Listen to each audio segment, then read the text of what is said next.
fearfully and wonderfully made human. It's me, Diana, from Through the Valley Therapy and Transform Mind Consulting and Coaching. Years ago, I found today's guest while searching for Christian meditations for anxiety, something faith based, rooted in scripture, and grounded in real nervous system science. Her YouTube videos weren't just soothing, they were sacred. I used them for myself and passed them on to clients who were overwhelmed, burnt out, or struggling to feel God's peace. And now she's here with us. Sandra McLagan is the founder of Christ Centered Tribe, a meditation coach, clinical EFT practitioner, and former nurse educator. With over 20 years in the medical field and a heart for emotional healing, she's helped women in over 75 countries reconnect with God's presence through biblical meditation, breathwork, and faith based nervous system support. Her work beautifully bridges the gap between faith and mental health, science, and soul care.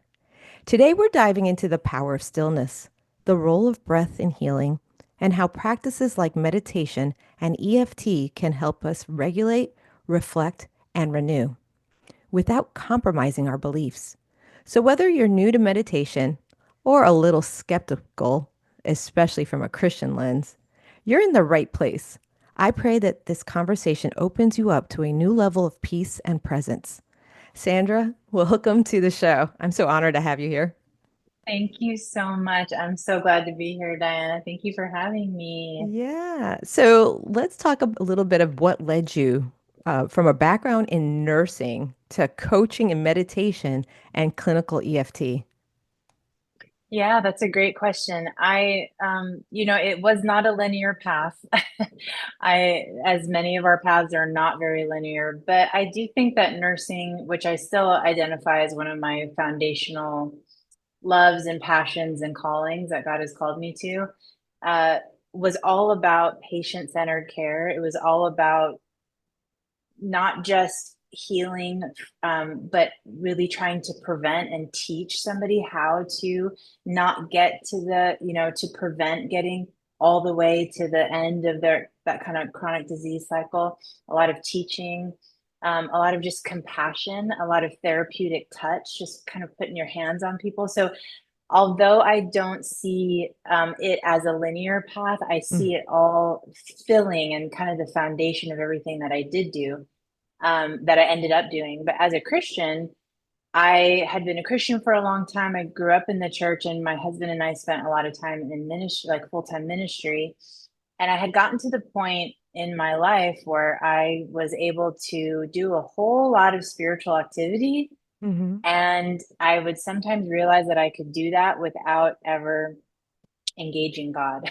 Have you ever have you ever Well, got there where it's well, Sandra, listen, I was in the New Age for a while, like before I became a Christian at 29. okay? Yeah, so I get it. Like you can meditate and do yoga and everything like that, but Yeah. it's like to me, and listen, I'm not putting that down either because I have a lot of non-Christian clients and people in Hmm. my life. It's just understanding that with Christ centered in my meditation, Hmm. it takes off the pressure of me becoming this God or it's about me all the time. So, Right, right. anyways, um, Yeah. Yeah. I mean, and even when I was doing church activity, spiritual activity, I yeah. was doing it in a way that I could do all those things and I could Mhm. feel like I wasn't really connecting with God. Mhm. So I kind of got to this place where it's like I think God, I think there has to be more than this where I'm doing all these things for you, but I can feel like I can kind of do them on my own and not even really connecting with you. And that's when God led me in a roundabout way to meditation. And I thought, that's not something Christians do. I don't do meditation. Yeah. And God kept on bringing it up. And I said, and that's, I dove deep into, well, I do remember the Bible saying something about meditation. And that was really that first question, that first curiosity was what led me down a road of finding out what the Bible had to say about it and our own Christian tradition, Yeah. So what of did you find out? meditation. Tell us. Yeah. I found out that meditation is all throughout the Bible. Taught and exhort. God teaches us to do it. God tells us all kinds of characteristics about meditation and pausing in his presence, beholding him. And that not only that it's a good practice, but it is a foundational practice, I believe, that is, shown throughout scripture of how we are actually transformed. I think one of my strongest scriptures for meditation is in 2 Corinthians 3:18, which says, with unveiled faces, we beholding God, we are transformed into his image from one degree of glory to the next. And for me, this is what meditation is a pausing to simply behold God. And as we behold who God is, our creator, that is reflected back to us, and we understand who we are in God, who we are hidden in Jesus, and we understand who we are, we become more and more transformed into that image. So I'd say before meditation, even as a Christian, the way I decided to get better always or improve something was I came up with a plan. And I really strove to do that. And I'm a recovering perfectionist. So I have a lot of strong willpower. And when I come up with a plan, I can do it. And I kind of forced myself towards transformation and change. But I realized it wasn't really transformation, it was a lot of behavior modification Mm, until I found meditation and I realized this is where I'm actually transformed from the inside out. right. And it also really addressed that whole doing a bunch of spiritual activity without Yeah. engaging God. For me, meditation provides a place to really look God in the eye and be face to face with God and really listen and be transformed into his image Yeah. from the inside out, authentically, not just behavior modification. I love that, Sandra, because I do have quite a few clients that come to me that were raised in the church. And I was raised Mhm. Catholic, Okay. people know already that my grandma on my Puerto Rican side, she was a Santeria medium. Okay. So, it was like Yeah. very intense Hmm. growing up. Yeah. And then, I became an atheist. I went into the new age. But I realize now because I am a therapist and most of my clientele are believers, they come in because they were like, homeschooled or they were raised in a Christian environment and they come in with so much anxiety of the perfectionism, the Proverbs 31 mindset. And I don't want Hmm. to because that's God's word. But I think what's happened in American churches, especially, because I can't speak about the rest of the world, but the Right. cultural Hmm. Christianity here in the Hmm. USA, it puts a pressure on many, many women to be this be all and do all. And then you also have just the pressure of being a woman in this day and age of boss babe Right. and trad wife and et cetera, et cetera. And so and we're trying to figure out who we are. And then let's throw a little sprinkle of Walt Disney into this Yeah. into this beauty queen, like, oh, our prince and our shining armor. And so the pressure of I see it. I see it in the churches of these young ladies that are like saying yes to everything, volunteering for Yeah. everything, and they're doing and doing, but or they grew up doing and doing through, say, youth group, and then they Hmm. get married early and they're like, I did everything, and this is, or I haven't even found my husband, or there's so Hmm. many different layers of anxiety and depression because those are our symptoms. We like to Right. diagnose it, but those are actually symptoms of your body telling you something. That's And right. so, as a former perfectionist, and honestly, I'm still working on it, Yeah. Same. you know, um, your videos, it has become part of my morning rituals.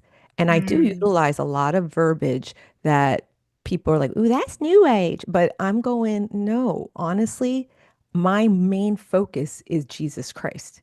right. Okay. And Yeah. how do you really, really know who you are and what's expected of you if you don't be still? Hmm. So, Right. you know, let's talk about the whole new age that it's unbiblical and how do you respond to these concerns and how do you integrate the biblical principles into your work? Yeah, that's a great question. Early on, when I was just discovering that Christians do meditate, have a long history of meditation, the desert fathers and mothers, and, just long history of this in our own spiritual tradition. But early on, I was mostly concerned with defending that, no, it's in the Bible and this is a part of our Christian faith, I promise, and having and kind of coming at it from a mindset of integrating meditation with our faith.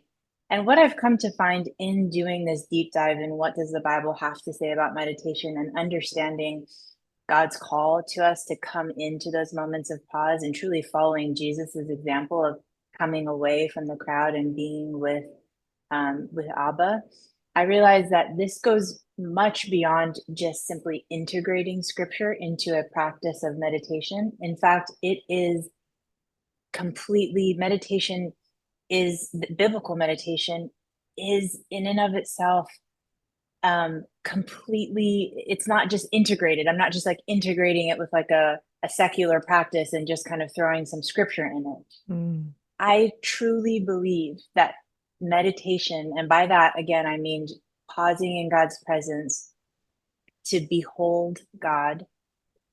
I truly believe that this is a foundational spiritual activity, and it is what God calls us to do. It is the place that we are transformed.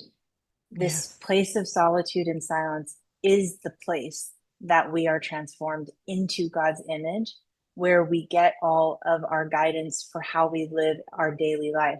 We heard Jesus say it when he said, I don't do anything that I don't see the Father doing, and I don't hear the Father telling me to do. So Jesus kept on getting away with the Father and getting this guidance and hearing what Abba wanted him to do. And it was the basis for every single thing that Jesus did.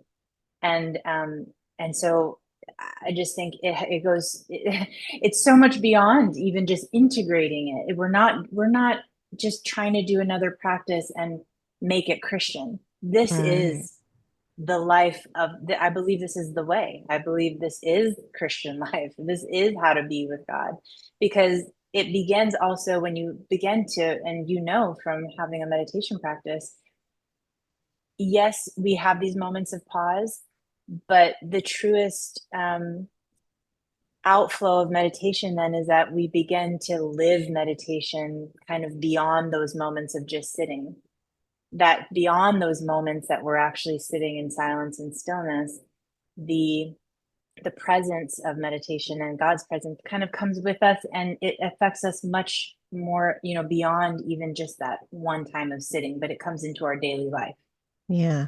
And I want to explain to the audience that it is hard at first, especially like if you come from a traumatic background or, childhood PTSD or where your body is dysregulated, your nervous system is on fire, or, and that is probably the hardest thing. I remember when I first did yoga back in the day, and I couldn't sit still because Yeah. I was always dysregulated. I mean, now I'm Yes. able to regulate because I've learned how to meditate and be in the Mhm. presence and also feel my feels and not ignore them anymore. Yes. Yes. So let's talk a Yes. little bit about the science now, okay? Yeah. Because I mean, can you break down the neuroscience of meditation and how it impacts the nervous system and the stress response? Yeah, that's such a great question. And I do find that meditation is, you mentioned that, yes, I'm a clinical EFT practitioner. So meditation, breath work, and EFT, these tools that Mhm. I've given myself to learning and understanding, I would put all of these under the category of nervous system regulation.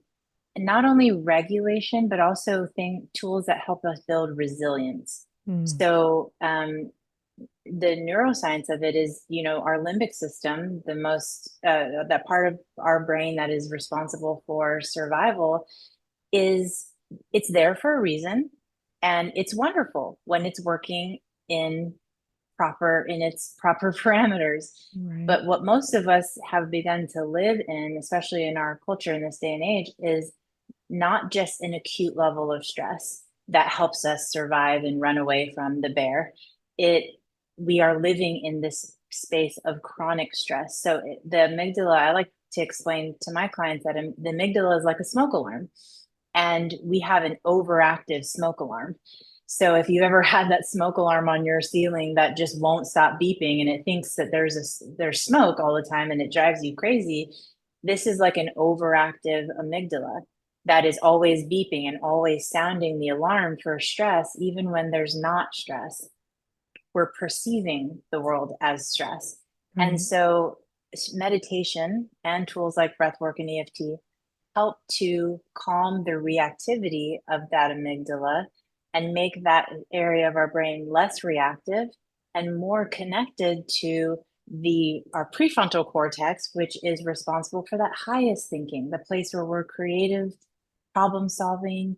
As Christians, I believe that's where we're hearing from the voice. We're able to really hear the voice of the Holy Spirit because we're in this calm place. Mm. So the practice of meditation helps bridge that connection between our prefrontal cortex and our amygdala. Then, therefore, this highest part of our brain helping to regulate our emotions and that survival center, that emotional regulation. So all of that being said, what it ends up doing for us is expanding this window of tolerance, this what we are able to tolerate in life, what we feel is stressful and what we feel we can handle. It expands that window to help us be able to truly feel more comfortable handling different stressors, things that used to stress us out a lot because our window was shrunken and the stressor was outside of our window.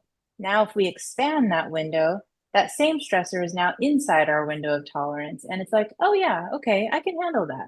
Yeah. And I like this analogy, which is when we're working out and we're doing our cardio exercises, we Hmm. know that when we work out, the best representation of how healthy our heart is that our heart rate can jump up with good cardio hit workout. And then as soon as we stop, our heart rate slows really quickly and comes back down.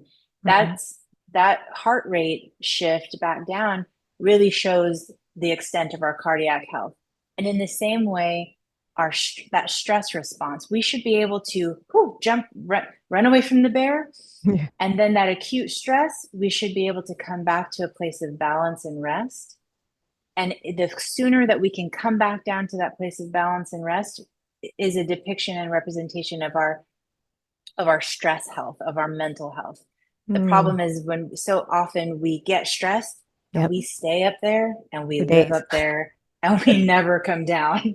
Yeah. We never get back to the balance. And so it's Yeah. working on that resilience to be able to be stressed and then come back down Right. and And I be mean, because balanced again.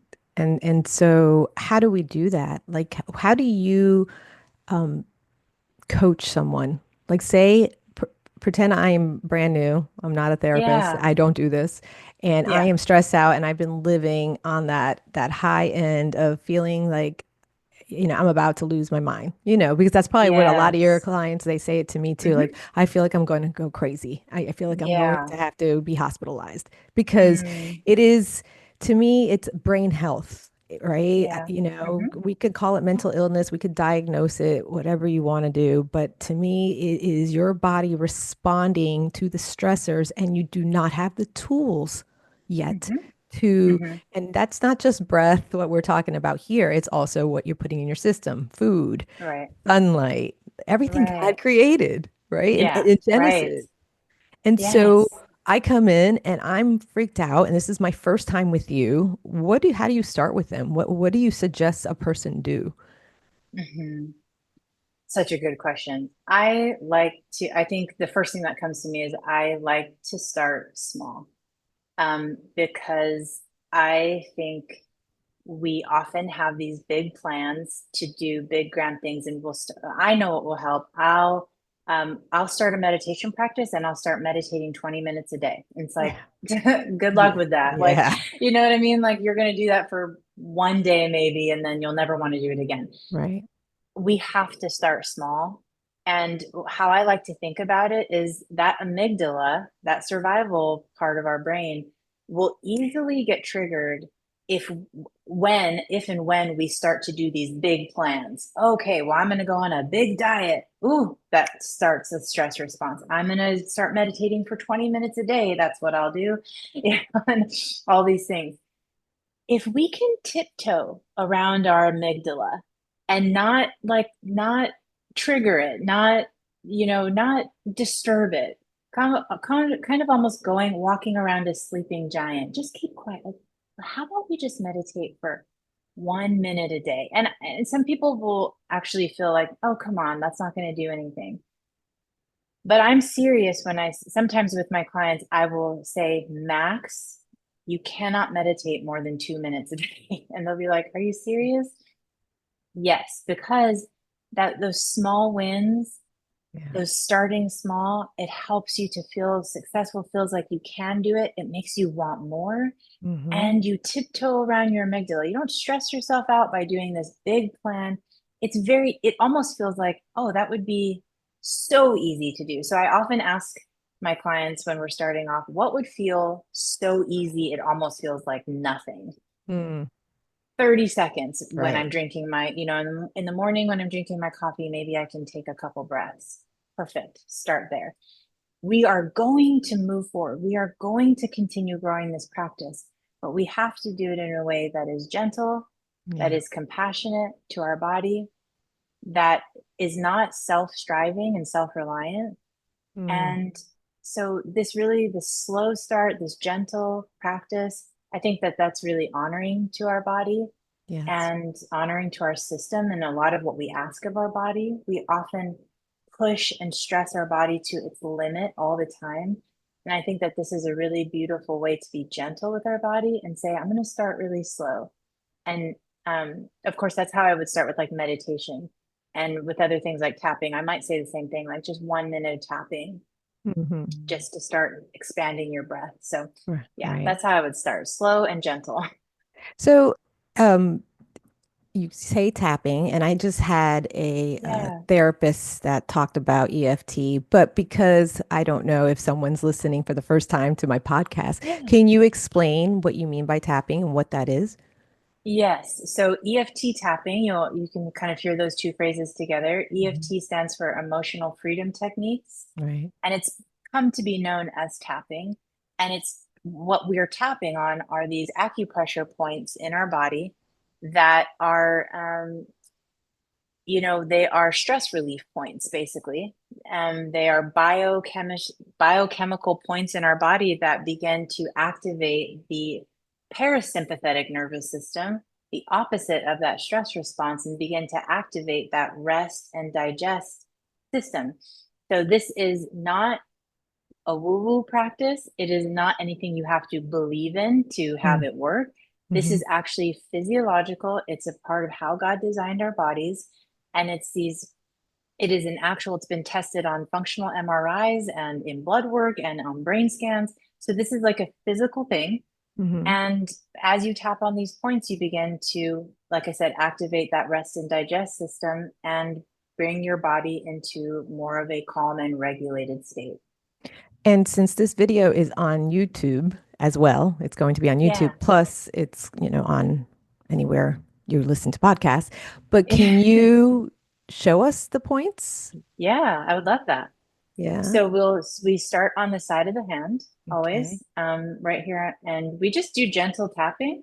Okay. So it's not Um, slapping yourself. nope, not slapping, shouldn't hurt, shouldn't feel uncomfortable. Also, Okay. doesn't matter which hand you do it with, Oh, you can okay. do either. Mm-hmm. So just whatever's most comfortable for you. And then we go to the top of the head. Now, as I say this, I'll say it will feel funny at first, especially if you've Yeah. never seen it before. But I'm going to share something right after we're done with these points. And then it's on Okay. the eyebrow, right Okay. here on the start of the eyes. Right. And then on the side of the eye, we kind of follow that bone around Ah. and then under the eye Mm-hmm. and then under the nose, on the chin, under the collarbone, and lastly, under the arm on your ribs down here, kind of if you were wearing a bra, where that bra would go, that bra strap. So, how many taps do you suggest, or how's that work? Like, because Yeah. this is a beautiful tool that I'm realizing I think Mhm. I'm going to go and get certified in it, Yeah. because this is something in between, because we're with our clients once a week, maybe, or, Right. and so this is something I love it. It's a beautiful, actual hands-on kinesthetic Yes. tool that you could Yep. give a client and you learn it and you do it. Oh, what did the therapist teach me? Oh, okay, here, boom, boom, boom, And so I'm Yes. realizing I'm starting to be aware of what's happening in my body. Let's calm down. Um, Exactly. so how many taps do you think would be great? Like three or four or whatever? Like sit there Yeah, all so I day? think the exact number is seven on each point, Ah, but I okay. always tell people throw that out Okay. because uh, really it's just, think about it as a few. And what we're doing is when we're tapping on that point on these points, we're thinking about something that normally stresses us out, or if we're Hmm. feeling stress. And Hmm. that's how long it takes to just acknowledge that. So let's say if I was tapping and saying, I'm really stressed out today, that's Hmm. enough. Those seven taps just came out when you said, I'm really stressed today. Okay. I'm feeling really stressed today. I'm worried about this thing coming up. And just by saying that phrase, you've tapped enough times on that point. Wow. And when I first saw EFT tapping, I thought, how in the world can Yeah. tapping on my face help me with any of my problems? I just don't get Hmm. it. This is so weird. But when you think about it, these are points that we actually go to anyway. When we're stressed, we rub our temples or we rub our eyes, or if we're nervous, we wring our hands. If we're Oh afraid, what my do people gosh. do? They go, oh my gosh. And Yes. we do these things instinctually. We keep our hand on our chest here. Why? Because we already know instinctually that these points on our body begin to calm us and help soothe us. We do it instinctually. And now we know why. These points are biochemical points in our body that really Mhm. help activate that opposite of the stress response. Yeah. So that's why we do it. And it's like, oh, yeah, And you'll I find always that pull my hair. you pull yeah, there's hair pulling. Yes, So that's you right. like, like when I'm not a real hair puller outer or Yeah, anything like that, but it's just like sometimes when I'm stressed out, especially when I was younger, I would exactly. just like do this and pull Yep. my hair. And Or you notice that people bite their fingers, and there's points on our fingers as well yes. that you can do some extended points. So all of these points actually make sense, and we already Mhm. know them instinctually. And if you really understand traditional Chinese medicine, it's been around for thousands and thousands and thousands of Thousands years, of and they years. have Yes, studied all those points throughout all the meridians. And that's exactly. something I was amazed that helped me a lot too back in the day. I mean, I still go to Yeah. acupuncture, but it Yes, makes sense. Um, it so does make sense. so let's go to breath work now, because to Yeah. me, when I really was never into breath work, I realized and started learning it during COVID because I was like, oh, our lungs are getting messed up. Let me learn about the lungs. And then I found Wim Hof Yeah. breathing. Mm, And then yeah. I was doing that. My husband and I, we would do it every day. I was like, no, we're doing our Wim Hof for 10 minutes. And we still to this day do it together. Wow. It's a Yeah. beautiful thing. And then I would say a few months ago, I was invited to do an hour's worth of breath work. And I'm like, what is this? And it was free. So I'm like, all right, I'll go try it. And I Yeah. trusted the person that invited me. And let me tell you, that right there, one whole hour of just going, and the next Yeah. thing you know, it was an hour and I had no idea it went by that quick. And then and the release that happened, and she was Right. explaining scientifically what was happening. So tell me about the role of breath work, and can you explain how that works in emotional regulation? Yes. So I think obviously this is an understatement, but breath work is obviously not new, but it is trending, right? And so when we talk about breath work, I think there's first of all we like have to get on with the grammar of it and kind of the are we on there's lots of different practices, I guess. I haven't learned Wim Hof. I've obviously heard about it so much. And I think what you're talking about, the hour long, is like that holotropic breath work. Yes. And I haven't done that either. But I've heard so many stories from Yeah. it. And so I'm kind of in the realm that my certification is more of a simple, like I would call it breath training and therapeutic breath training. Mm, And it is understanding, though, I think the foundational thing that each of these breath practices understand is that our breath is probably the number one way to regulate our nervous system. hmm Even beyond anything else, our breath is what is deeply connected with our nervous system. So no matter what name of what practice you're doing, using and manipulating our breath to adjust and regulate our nervous system is the foundational idea behind it. And either, we find that deep diaphragmatic breathing and slowing down the breath begins to activate the parasympathetic nervous system and bring you into that calm state. And then there's things like coffee breathing, which really stimulate the nervous system, and fast kind of breathing that Yeah. begins to stimulate you and get you ready for activation and movement or moving forward. These, and again, the foundational idea behind it all is that our breath is a number one controller of our nervous system, Yeah. really, I believe. So Like in 478, Dr. Weil. Do you know who Dr. Andrew Weil? yes. Weil? Yeah, yeah. WEIEIL. Yes. Yes, yes. I remember he introduced breath for like 478. It's a Yes. simple and and eventually people stick around because at the end I'm going to ask Sandra to to get us through a guided meditation. But you have to like for those that are listening, there are apps too. Do you have an app, Sandra, Mhm. yet? I have, me An app, personally? yeah. Yeah, we are through we have a Patreon app. Oh, We're good. through Patreon. Yeah. So, Okay. Because I was mhm, about to mention the two apps that I utilize with my clients, especially back when I worked in high schools and with mhm. teenagers, was there's a breath app and Yes, I have that. Breathly app, I think it's called, and it's Uh-huh. free and you're able Yeah. to program it. I used that a lot during COVID before I found your Yes. videos and stuff. Yeah. And so I use that. And then there's the 1 minute pause by John Eldridge. Have you heard of that app? Hmm. And No, that's I free know as John Eldridge, well. but yeah. No. Yeah, he Okay. has an app called the Pause app, and you can do 1 minute, Mm. 5 minute, and 10 minutes.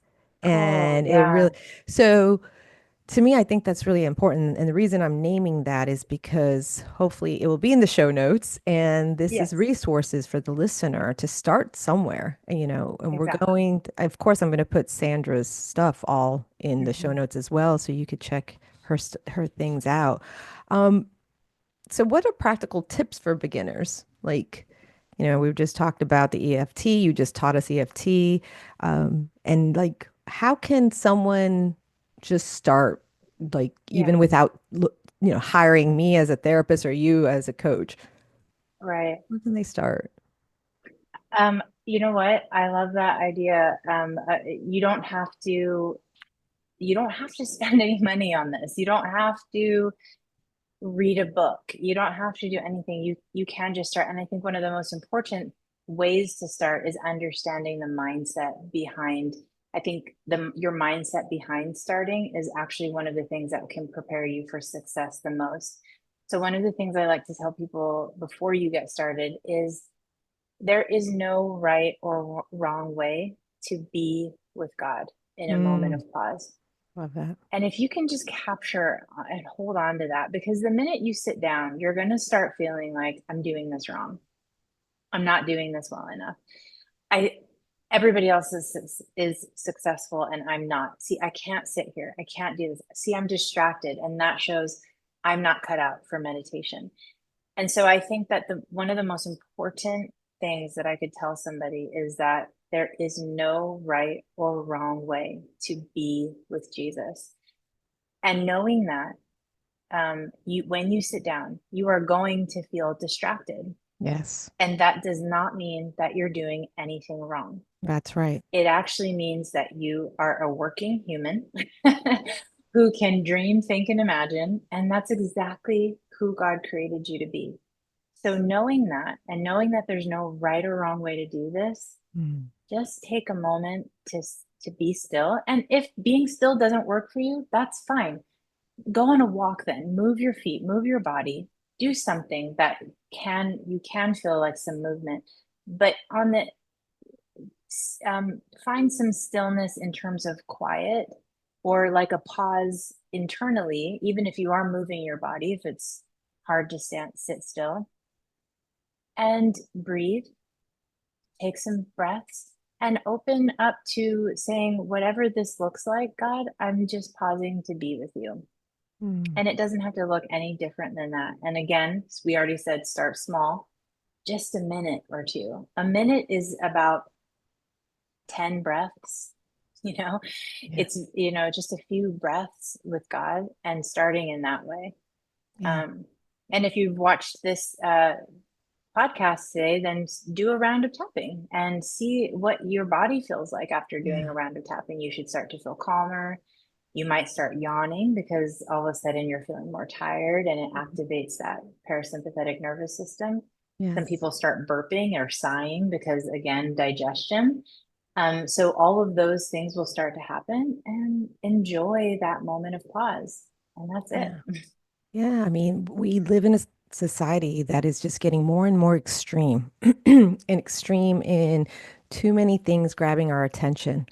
And we're being programmed into just becoming these the people, and then we're believing everything, and it's just distraction after distraction after distraction. And the way to stop and pause in those 30, I challenge some of my clients because if they're coming with like big time anxiety, burnout, I'm like, okay, that is going to be your homework. You want to work with me, you're going to have to be still for at least a minute away Hmm. from your phone, get an old-fashioned clock Hmm. Hmm. and see what's coming up because Hmm. your body, it's energy. We're all Hmm. energetic humans. Like everything living has some form of Hmm. energy, and we are not how it was 100 years ago before the Industrial Revolution, where we were outside in the sunshine, where we Right. were outside eating holistic, organic foods just from the local farmer. And right now, it's up to you to take care of you and become your own advocate. It is up Hmm. to you to be still in God's presence Right. because as believers, you must understand too, Satan wants to steal, kill, and destroy Hmm. every relationship, including the one within yourself. So Hmm. you are worth the 1 minute. You are worth Yeah. the 5 minutes of saying, no, this is my time. Hmm. If you're a mom, I mean, I'm a mom, you're a mom too, correct? Hmm. Yeah, Hmm. and you want to prevent burnout. Let's look at this as prevention, preventative Yeah. medicine, Hmm.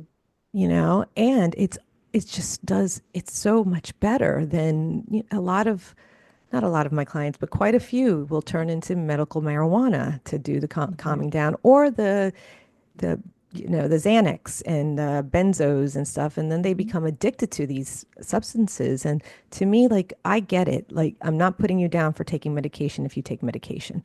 I'm Hmm. not. I know that there's a place for medicine, but why don't Hmm. we make it the last resort instead of the first? Hmm.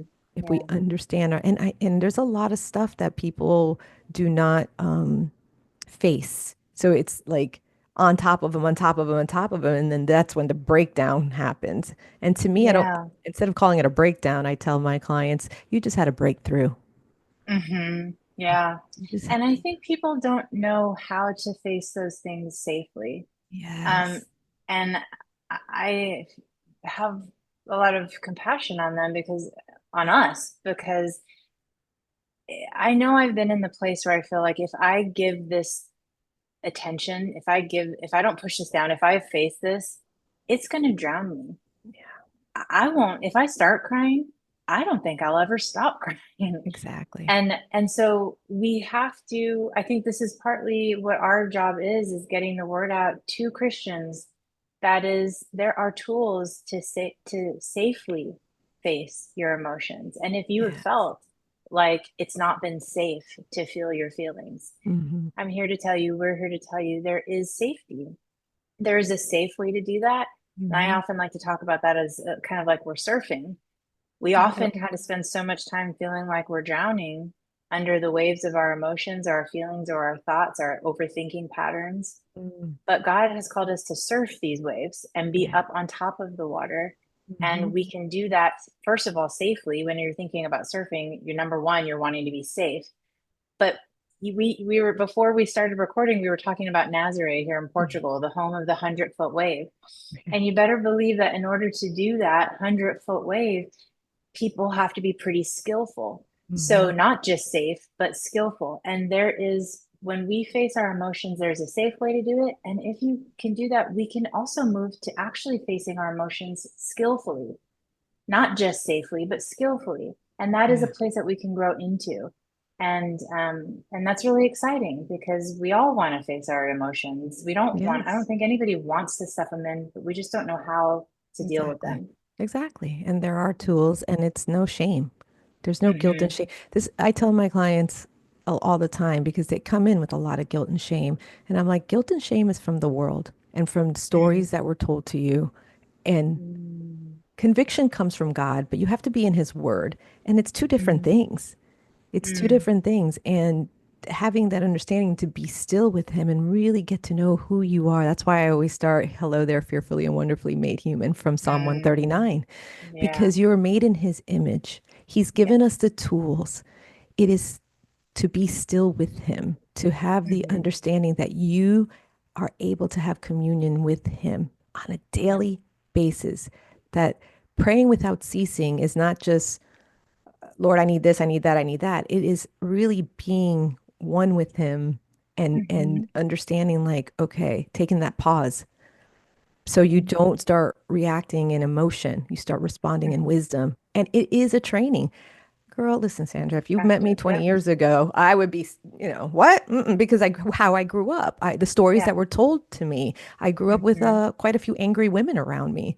And Mm-hmm. I'm just saying, not putting them down. I'm not blaming them. It is just having the understanding where you come from, but Mm-hmm. actually whose you are. And you are Yeah. God's child, Mm-hmm. right? Mm-hmm. So, Yeah. that being said, can you guide us through a meditation for maybe a minute or so? Yeah. I love that. Oh, cool. Yeah. All right.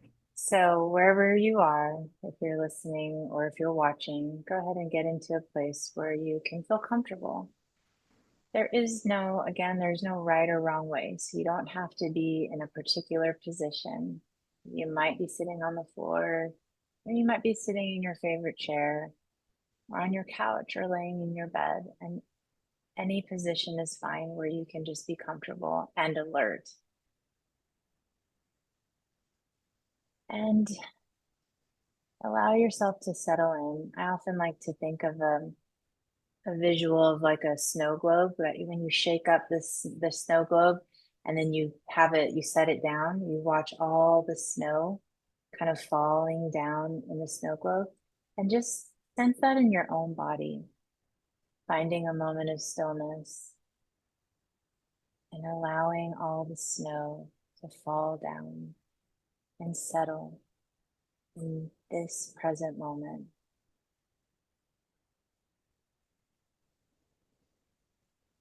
And as you do, begin to listen to the sound of your breath, breathing in through your nose and out through your mouth.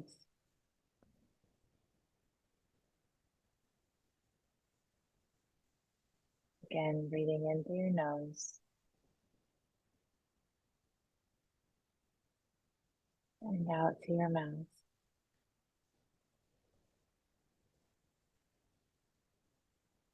And not forcing your breath to be anything other than what it is naturally right now. Continuing to settle in. And for this moment of meditation, however brief it is, I want you to bring to the big screen of your mind this scripture where Mary is sitting at the feet of Jesus. Behind and all around, Martha is busy, busy, busy doing, cooking, cleaning, gathering, doing very good and worthwhile work. But Mary has chosen what Jesus called the one thing necessary.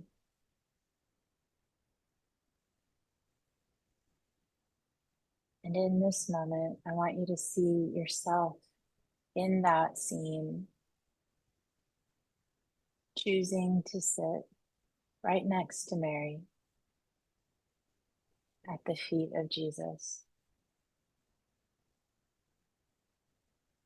To simply listen, to fix your eyes on Jesus' face.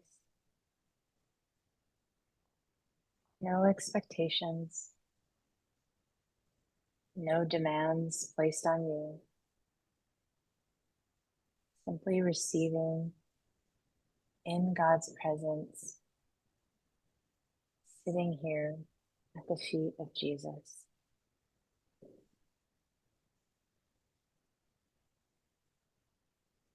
And enjoy that for just a minute, a few moments as you breathe.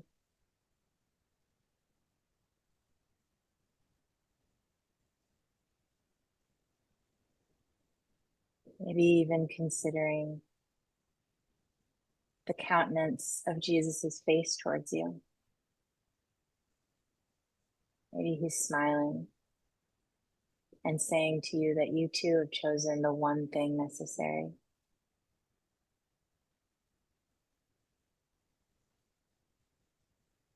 And finish by just taking another breath into your nose and out through your mouth, knowing that you can come back to this place anytime you want during the day or night. And whenever you're ready, you can open your eyes and come back to this moment with us. Oh, so good. That is so good. Wow. Mm. What was that, a minute? Probably more. Yeah, 2 minutes. No, Yeah. now I'm ready to just, oh, but I have to go to work. Yeah. I have to go see clients, which is good though, because now I'm nice and calm. So, any Yeah. final thoughts or resources that you would want to share with the listener? Yeah, I mean, we talked about, knowing kind of what does the Bible say about meditation. And if that has been you, if you've been, like you mentioned in your introduction, skeptical, or you were like me and you thought meditation, that's not something Christians do, then I encourage you to find out what the Bible has to say about it. And I created a mini course Oh, that has that information because this is the deep dive that I did for my own self to find these things out. And so I put it together in a very brief course that it talks about the foundations of scripture in meditation, our Christian tradition. That's hard to say, Christian tradition, mhm, and just some general tips for beginners. And so, I'll share that link with you guys, and it's a great place to kind of start.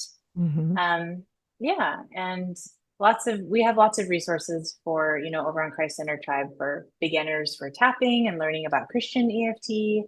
Um, Not that it's a religious practice, but how to Mhm. do it with the mindset that this is how God designed our bodies and bringing Mm. that aspect in. So I love lots of that. different resources that we have for you guys. I love that. So it's a Christ center centered tribe Yeah, centered tribe. Yep, Christ centered tribe.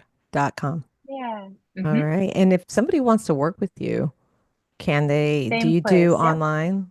You do Yeah, online? we have a group, we have a monthly kind of soul care group that we I love meet on that. a monthly basis for Okay. meditation and contemplative practices. And then I meet one-on-one with clients as well. All right. And we are finally getting together in person. I don't know when this will air, if we'll already be enjoying the sweet sea breezes in Portugal, but we do have retreats and we are having our first Portugal retreat this May. So How and we'll exciting. have those will continue. So if you're interested in actually coming for an immersive experience of Mm-hmm. Christ-centered meditation and an intro to EFT and breath training, all Yes. in a gorgeous, coastal, beautiful, sunny birthplace of Portugal, Yeah. then come and join us. Oh, yes. All right. So everything will be in the show notes. Sandra, Yeah, thank you so much for joining us today. thank And you. remember, listener, to trust in the Lord, guard your heart, renew your mind, and breathe. Bye.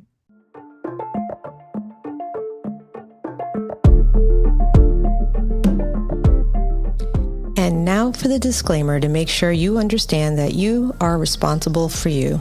The content provided on the Holistic Counselor podcast is for entertainment and informational purposes only and is not intended as a substitute for professional medical advice, diagnosis, or treatment. Always seek the advice of your physician or other qualified mental health provider with any questions you may have regarding a medical or mental condition. Never disregard professional medical advice or delay seeking it because of something you have heard on this podcast. The views expressed on this podcast are my personal opinions and do not represent the views of any professional organizations with which I am affiliated. Call your doctor, 911, or 988 immediately if you have a medical emergency. The Holistic Counselor podcast does not recommend or endorse any specific tests, physicians, products, procedures, opinions, or other information that may be mentioned on the podcast. Reliance on any information provided by the Holistic Counselor podcast, guests appearing on the podcast at the invitation of the Holistic Counselor podcast, or other listeners to the podcast is solely at your own risk. Confidentiality notice. If you engage with the Holistic Counselor podcast by commenting or posting and are a client, please be aware that you may be revealing information that could compromise your confidentiality. Please remember that disclosing your identity or personal details can be linked to your clinical material. As a therapist, I am bound by confidentiality and will not respond to any disclosures of this type on this podcast. I am committed to upholding the ethics and confidentiality of the therapeutic relationship, which extends to all forms of communication in accordance with the laws and professional guidelines that govern mental health professionals. I want you to know that your privacy is of utmost importance, and you are responsible for protecting it when interacting on this platform or any other public forum. Thank you.